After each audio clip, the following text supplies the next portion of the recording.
শহীদ রাষ্ট্রপতি জিয়াউর রহমানকে সাধারণ মানুষ অনেকে বলে না, বলে সে একজন বীর সাহেব। সেই দেশের জনগণের জন্য যখনই বাংলাদেশ ক্রান্তিকালে পড়েছে, যখনই সংকটে পড়েছে, যখনই দুর্দিনে দুঃসময়ে শহীদ রাষ্ট্রপতি জিয়াউর রহমান ত্রাণকর্তা হিসেবে আবির্ভূত হয়েছে।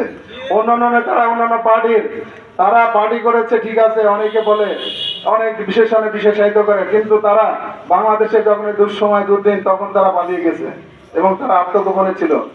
যখন ওই সমস্ত নেতারা যেখানে পরাজিত হয়েছে, যেখানে ব্যর্থ হয়েছে, শহীদ রাষ্ট্রপতি জিয়াউর রহমান সেখানে সার্থক হয়েছে।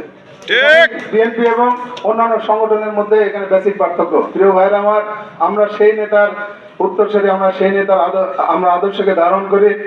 আজকে শহীদ রাষ্ট্রপতি জিয়াউর রহমানের, আপনারা জানেন, ওই সময়কার যারা বয়োজ্যেষ্ঠ আছেন আপনারা জানেন, তার মাত্র রাষ্ট্রীয় ক্ষমতা আসার 3 বছরের মধ্যে উনি বাংলাদেশকে, যখন আমেরিকার রাষ্ট্রপ্রধান ওই হেনরি কিসিঞ্জার বলেছিল যে বাংলাদেশে একটা তলাবিহীন ঝুড়ি, যে ঝুড়িতে যাদের মাল দিবেন সেটা নিচে পড়ে যায়, বাংলাদেশ সেই অবস্থা ছিল।